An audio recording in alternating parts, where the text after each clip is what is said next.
All right, hello and welcome everybody. Doug here with the LincolnList.com. I want to welcome you to Happy Hour episode number 13. Will it be a lucky 13? Will it be an unlucky 13? We're going to find out. Now, by the time that you see this video, it's probably Christmas for you. So I hope Christmas has been everything that you wanted it to be and more. You're spending it with those that mean the most to you, and most importantly, you are safe. Now, I do want to apologize for my little Stiller thing here. It was the closest thing I could grab to get into the holiday spirit. Maybe you can't stand the Steelers, you hate them. Can't blame you there. I often find myself hating them too, which we're going to talk a little bit about that as well. I got a great story about the city of Pittsburgh, the sports teams there, and it goes way beyond trading. It's just a great story about habits and how this relates to your whole trading. So make sure you stick around for that. Don't forget though, mini camp starts next week. Next week starts our mini camp at the very beginning part of the year. We're going to go over our main top 2 strategies that helped us make over $300,000 this year. We go through every square inch of those strategies, how and why they work. You get a free DVD plus free access to the live trade room, so you get to learn the information. Then you get to see us trade it in real time. So let's start out with the whiskey. I'm feeling festive. Let's get into it. Today, we're going to sample, let's say courtesy, from our brothers at the north, our brothers and sisters from the north, Pendleton Canadian Whisky. That's right, straight from Canada. I think I've had this before last year when I was in Churchill, Manitoba. It was either this or Whistler. I just walked into a bar and said, give me some Canadian whiskey. And they just poured me this. And I think it was either this or Whistler. That's, I guess I wouldn't remember anyway. It was like minus 20 outside. And I was just looking for a drink. So I'm going to read, I can't read anything that's on this little mini bottle. So I'm reading this off of their website. It says, born of the rich tradition of the Pendleton Roundup. Each bottle prominently features the rodeo's famous bucking horse symbol and logo, letter buck. Letter buck? I can't even see that there. Okay. Oak barrel aged. Sounds fancy. Uncommonly smooth taste with a rich, complex flavor. Made using glacier-fed spring water from Mount Hood, Oregon's highest peak. Oh, so they get their water from Oregon. So it's part American, isn't it? Imported and bottled exclusively by Hood River Distilleries. So the question is, does it have an uncommonly smooth and rich taste? Will it delight my palate with the glacier flavors from Mount Hood, Oregon? We're going to find out. Kind of smells like a bourbon. Let's pour it in here and let's go for it. That's actually a little more than a normal shot here. Okay, so what do we have? It's kind of dark in texture, if you can see it there through the film. Pretty clear. It's leaving a decent little film. It says 80 proof. 40% alcohol by volume, 80 proof. It's a bold, independent spirit as well. From a hard work ethic. It's the official spirit of the Pro Rodeo Cowboy Association. It's a cowboy's whiskey. Part American from the glacier. Let's taste it.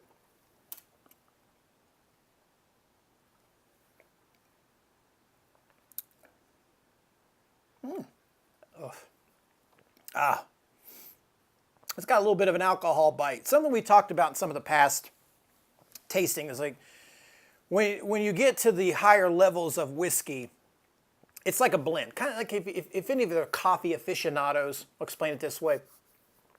If you really like coffee, like when you drink coffee, you can taste coffee and then you get an aftertaste of water. Really good coffee is a smooth, rich flavor from start to finish. Same with whiskey, is a smooth, rich flavor. I know everybody claims that they have it, but not everybody does. So when you're drinking a higher end whiskey, you drink it, and like I said before, you don't taste necessarily all the alcohol. It just goes down as one unified drink. A whiskey like this comes in parts. And some of the lower end whiskeys, and I'm not saying lower end like as a degrading thing, because they serve their purpose. But usually the lower end whiskeys, you can taste the separation between the flavors and the alcohol. So it's like sometimes you drink it first and you taste either a sweet or sour flavor, however it's distilled, or however it ignites your palate. And then when you swallow down, you feel the alcohol coming. Like it's like first you get this, and then the alcohol comes by and punches you. Now, some people really like that. And as I said, if you like it, that's great. I like to taste it all simultaneously, like it's one smooth transaction, not cut up into parts. So it's not too bad of a whiskey. It's got some legs. Look at the film coming down the side of it. It's got a really strong alcohol taste to it. I wouldn't know. It might burn if you drank it. If you don't, I drink enough whiskey. I don't know if my throat has any nerve endings in it anymore. But it's pretty good. It's not too bad. It'll keep you cold. It'll keep you warm on a cold day for those Canadian winters. So Pendleton Whisky from Canada, not bad. But I'd put it right down there with Finlaugen. And probably I'd say this thing just by the way that it tastes. I don't even know. This is just a little mini. I bought it for like $3. Probably going to be a $25 to $30 bottle. Pendleton Whiskey. I don't know if I would say it's smooth, rich, flavorful, independently bold whiskey, but I feel the cowboy part. After I drink it, I feel like I want to go rope a little cow or something like that. Ride a horse, chew some tobacco, camp out in the woods. So Pendleton Whiskey, not too bad. Let's get on to my rant, which will be starting out by talking about the Pittsburgh Steelers. Now, people have different views about their sports team. I promise this makes a lot of sense with habits. I've often said my relationship with the Steelers and the city of Pittsburgh, let's put it, the city of Pittsburgh and sports teams, is a horrible habit that sometimes I wish I didn't have. Now, see, I was born in that area. And growing up, this was like the 70s and mid 80s. Pittsburgh itself wasn't the town like it is now. I mean, really, they only had a couple of things going for them, mainly steel and coal plants. And a lot of those steel and coal plants were shutting down. So as a kid growing up, most people did not make money. They were factory workers or had some sort of factory-related job. The income level was very low. So the overall morale of living in that area, in that tri-state area. It also includes like Cleveland, Ohio, Morgantown, West Virginia, Pittsburgh, Pennsylvania, Allentown, Pennsylvania, even stretching all the way to Philadelphia. But growing up and living in that area, it was kind of economically depressed. And Pittsburgh itself was very run down. It was polluted. It had high crime. It was dirty. It was just a dingy, overcast, run down city. And as I said, the only thing you really had to look forward to is you might get a job at the coal mines, you might get a job at a steel factory, but many of those would open and then just close the next day. So the overall morale of living there was just down. The only thing the people of that community had to look forward to was the Steelers, and especially as they got good later in the later 70s. Fortunately, that's when I really started to comprehend and remember watching football games. I didn't have to live through the 60s when they were really horrible in the early 70s. But when they got really good, the people of Pittsburgh really bonded with that team. And if you follow football, you know that Pittsburgh's always been notorious for its rough style, its defense, its running the football, which is a direct reflection of the people of the city, how they viewed themselves. Rough, cut from a different cloth, hardcore kind of people working for a living, the real true blue collar Rust Belt type of individual. And growing up in this, as I said, all you really had to look forward to, or what the people really look forward to, is they vicariously lived through the Pittsburgh Steelers and Pittsburgh sports teams in general. So like when I grew up, as far back as I can remember as being a kid, maybe 7, 8 years old, every Sunday we would go to my grandparents' house. And it was like this for a lot of people in that area. We would go to my grandparents' house. And my grandfather, he was a coal miner. My father worked in the steel factories. His brothers worked in factories. His sister worked in I mean, the whole family worked in some sort of factory. But every Sunday we would go up there for dinner, and everybody would be there. Uncles, aunts, cousins, and everybody would huddle around this little Zenith television and watch the Pittsburgh Steelers. That's all we had to do. I mean, there was like no cable back then, so you only got 3 or 4 stations, and they all came from Pittsburgh, from the city of Pittsburgh, and that's what you got. And some of you, if you guys know about Pittsburgh, you know what, you can relate to the story, or some of us just want to know about history. It used to be announced by Myron Cope. If you can remember Myron Cope. Myron Cope on spots. He had this really deep Pittsburgh accent, spoken language they called Pittsburghese. Interesting character. But I remember every week we would watch these games. So I kind of grew up in this environment of this habit of how I'm supposed to look at sports teams. And after that was over, it would become the Penguins, even when the Penguins wasn't very good. So to kind of make a long story short, growing up, my grandfather, he would cuss left and right over these games. And as I got older, I was finding it very difficult for me to get a job there in the city of Pittsburgh, in the surrounding areas. Only thing that was really open was things like landscaping or stuff like, part-time work or season, and most of it was seasonal because you never really had good seasons. It was like in the winter, construction work and lawn work, all that stuff kind of went out. So I got so angry, I eventually come to the point where I had to leave the city. And I moved to Florida, and I was so angry because I felt like the town owed me something. Like I had a right to a job, or I had a right to a career, and I couldn't stay. And I told the story before. I got a lot of flack for leaving and stuff. But anyway, I tried at that point to distance myself from everything about that city. I even went as far as to commit the sacrilegious crime of buying season tickets to the Miami Dolphins. God forgive me, I'm sorry, strike me dead now. But I tried to distance myself from everything about that.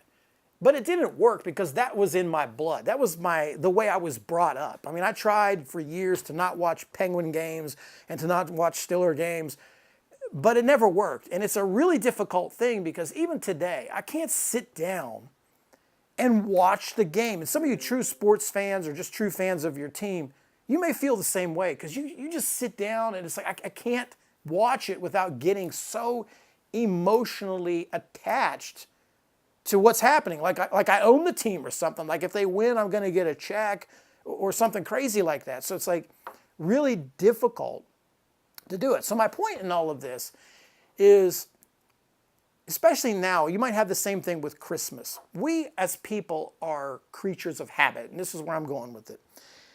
And some of the habits we have are good habits. But then there's a lot of these habits that we have that are bad ones, and they hinder us. And sometimes I've been like a love-hate relationship. I love the fact of where I was born and brought up and how I was brought up. It created my character. I love my Pittsburgh sports teams, the Pirates, the Penguins, the Steelers. I love them. But there's times I really wish I didn't love them. I really kind of hate them sometimes. It's like being in love. You love the person, you love everything about them, but then you want to kill them in the next 5 minutes. I mean, I have that kind of a relationship. So mainly that's because of the habit. Kind of like you feel now during Christmas. Some of us growing up for Christmas is a time we usually spend with our family. Remember when we were younger, we opened up gifts and Christmas was fun. And even as you get older and older, you still remember Christmases and spending that time with your family. And that's what reminds you of Christmas. So that's what I'm talking about, is habits. Now, how this relates to you as a trader, let me have another swig of Canadian whiskey, or where I'm going with this long, drawn out story, is that when you get a habit, in the very beginning portions of your trading career, it's delicate. So when you look at yourself, this is kind of like we're going to say like babies. When babies grow up, if they don't learn to speak by like 5 or 6, they can't really learn how to speak. This is why people think that they have to listen to like opera music. They put like music to listen to their children, instilling this sort of like rich cultural diversity in their system really early on. But all of us remember as we grow up, the things that we started and learned and the behaviors that we learned as children when we were younger carry over into our adulthood. And a lot of that has to do, of course, with your upbringing, the deeper psychological meaning of that.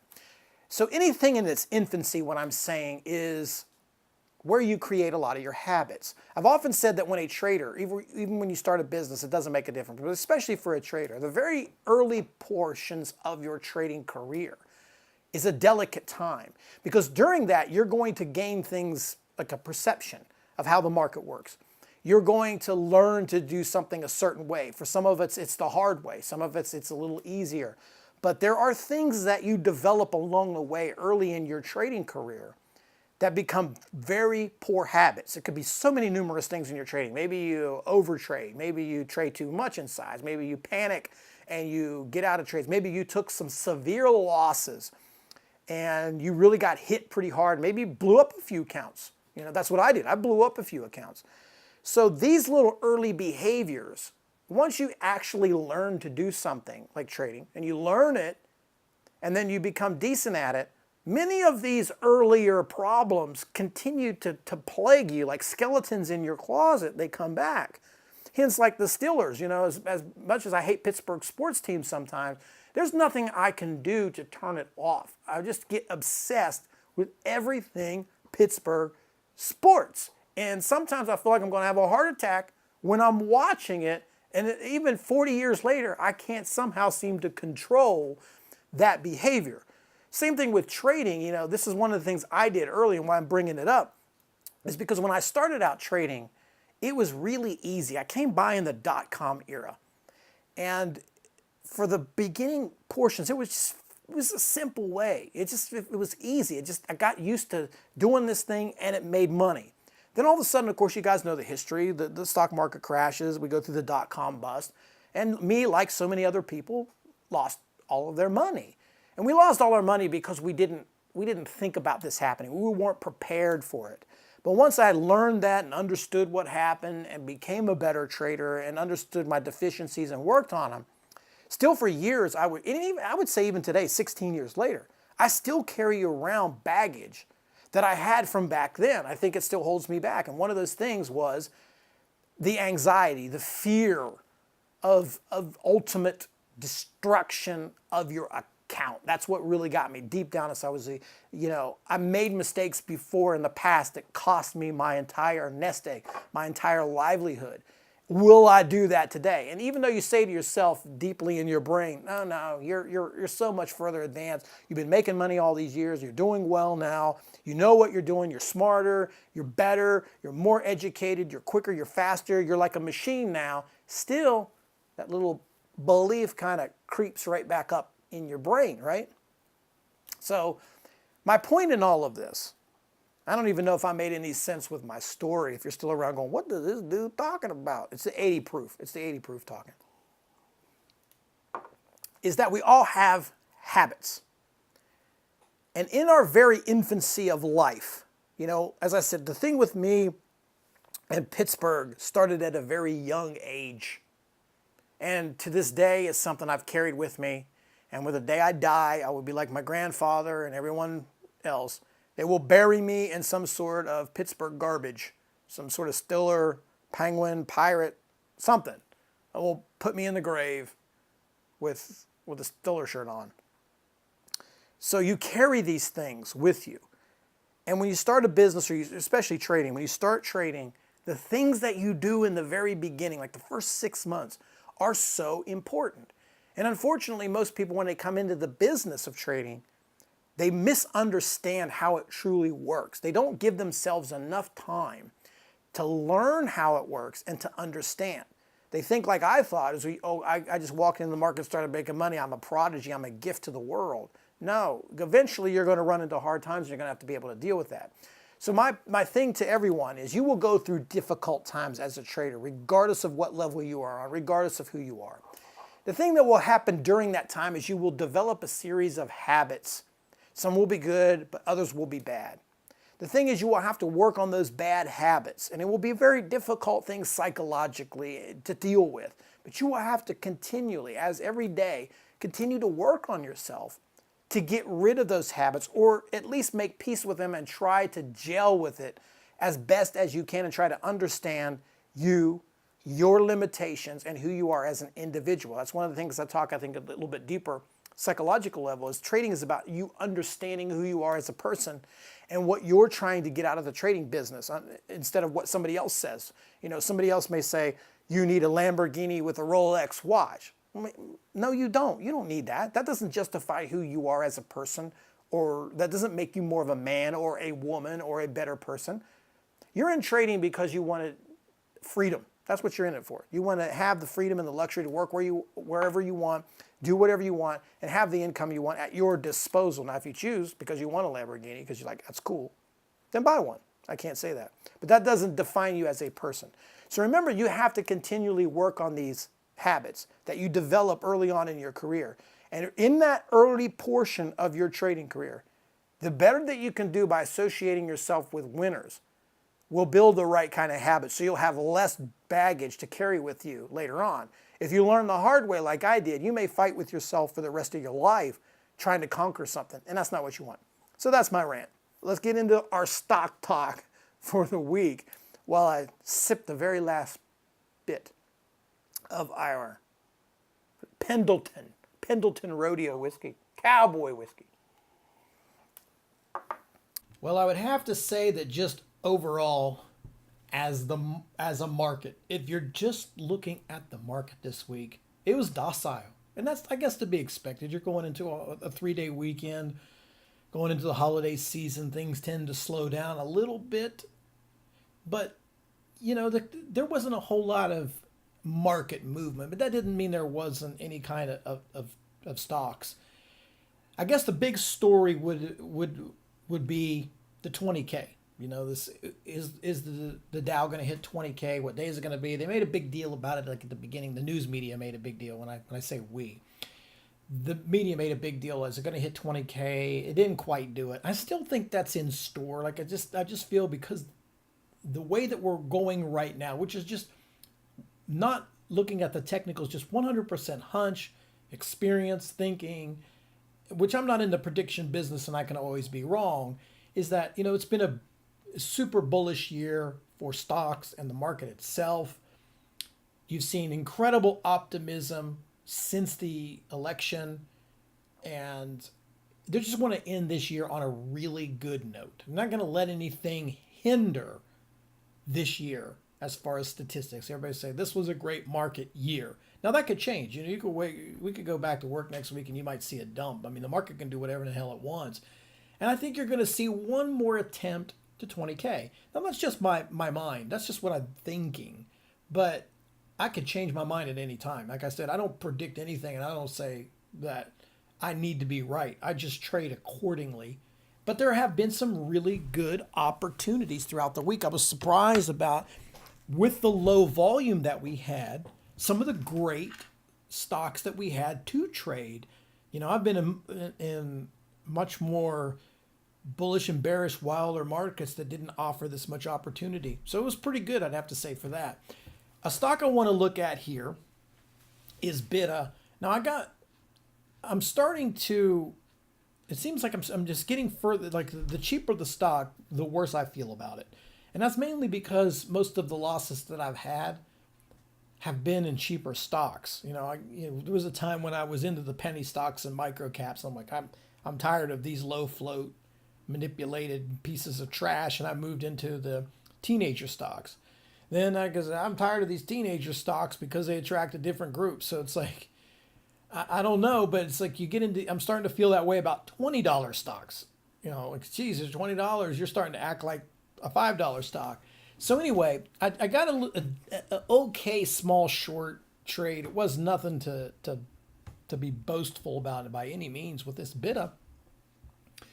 And I noticed that, since I did it like on this 2 days ago, and then I noticed the last 2 days it spiked up a little bit more here. So you've got a nice run that has came off of this area of 1696 here on the bottom daily chart and kind of just squeezed its way up here to 20. That's a pretty good percentage move. You're already past the resistance right here, the shorter term resistance, which also happened, this green line on the chart, by the way, is the 20 moving average. So it kind of makes it way past 1980. I don't know if it's got the wheels. I mean, if you're just 100% technical trader, I mean, guess you could get to 2374 up here. That's your next resistance. And of course, you have the 50 moving average that might be used at 2287. I mean, maybe it gets there. My point would be this: if it would gap and go, or go parabolic, or something like it did right here on Friday, if it starts there and gets close to this area, I would certainly entertain a short. Now, as far as a long, I don't know if it's, you might want a day or two of rest in this kind of a pattern here. I know it's strong coming off the bottom, but after a few days, stocks tend to slow down. You can see what happened even back here, a few days of bullish movement back in September. And it pulled back too. So this move might pull back a little bit. I just want to see what bit it does as the week starts out.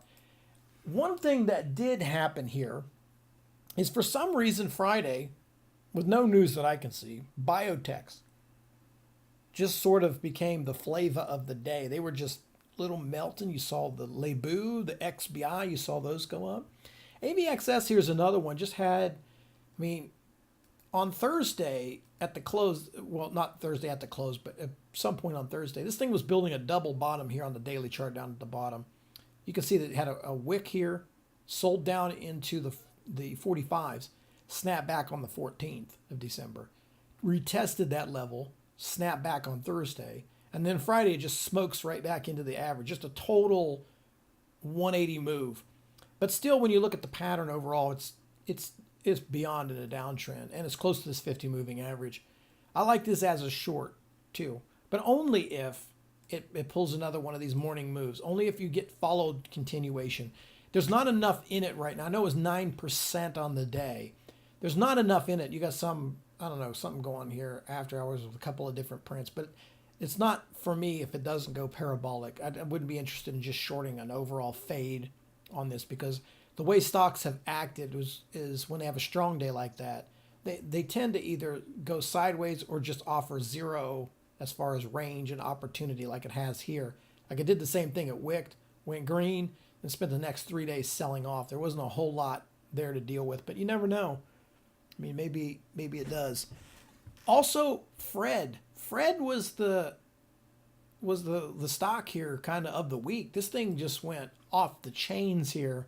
This thing was like, I don't know, a lot of percentage points, like 100. This thing was a $10 stock a few days ago at the beginning of the week.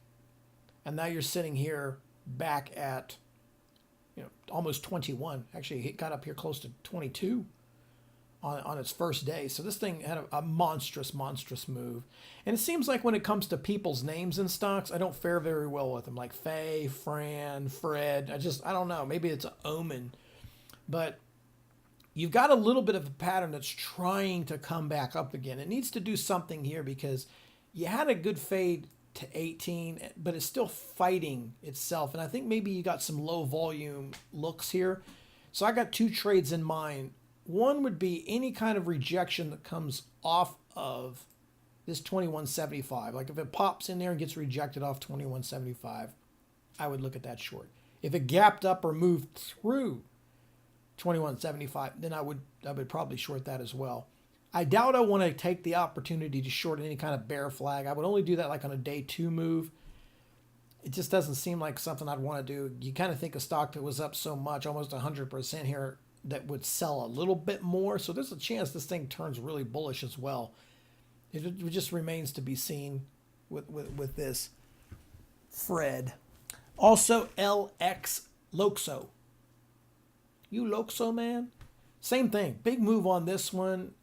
We had a short here, but I really screwed it up. I made a goofy mistake. I got panicked out, probably a few pennies away from high a day, and took a loss on this thing. And it's like, geez, one more hour later, this thing really came back. But it's kind of flagging here, perking up a little bit, trading really low as far as volume is concerned. But same thing with Fred. You get back up into the resistance here and reject, or you make a new high, I would definitely consider a short. I wouldn't bear flag short this one either. I just don't think that's a good strategy to be using. And then PTLA here. This thing took off on Friday with some news. It was a little too late in the day for me to want to mess with it, but hopefully this thing will continue and just kind of rip through 26. And then maybe look for a short on this one. So all of them, yeah, I'm looking for shorts, but I need some more vert, more parabolic, and more movement there to the upside, but that's kind of what I'm looking at. So I'm going to recap here. I think you got Bitta, AVXS, Fred, Loxo, LOXO, and PTLA. And most likely all of this stuff will change. That's the beauty of the market. Is you never know what you're going to get from one minute to the next. Some of these may work out. Some of them may not work out, and then you may not even touch any of them because something will happen on Tuesday when the market reopens, and you'll find yourself occupied with that. That's what trading is. It's 1 day at a time, 1 minute at a time, one trade at a time. That's it. Well, I want to thank you all for watching this video. I've just been rambling. I have no idea what I was talking about now earlier. Steelers, Penguins, Pirates, Pittsburgh, trading, behaviors, habits, who knows. I hope it made sense to you. If there's one thing that does stick with you, I guess the point I'm trying to make in all of this was that very early portion of your career, and for those who've been trading for a while, you know what I'm talking about. You unfortunately will pick up some demons.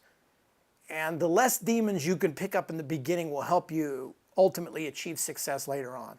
But you will always battle with those demons one way or the other. And that's what trading is, and that's what business is learning to deal with both the good and the bad, and take each day at a time, one day at a time, and learn from your mistakes and try the best to work on yourself, not just, just as a person, to just be better at everything you do in your life, with your relationships, with your finances, with the way that you live your life, getting the things that you want, feeling fulfilled. We've discussed all this stuff before in past happy hours.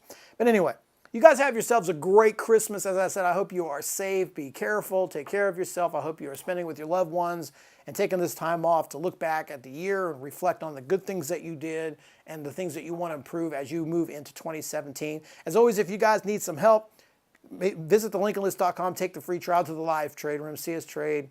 Doesn't cost you anything to do that. And don't forget about mini camp. Until next week, which will be New Year's, get your New Year's resolutions out because we got some good stuff to talk about. Get yourself some Pendleton Cowboy Whiskey. Get yourself some Pendleton. Have a good holiday. Till next week, cheers. Cheers. Cheers. Cheers. Cheers.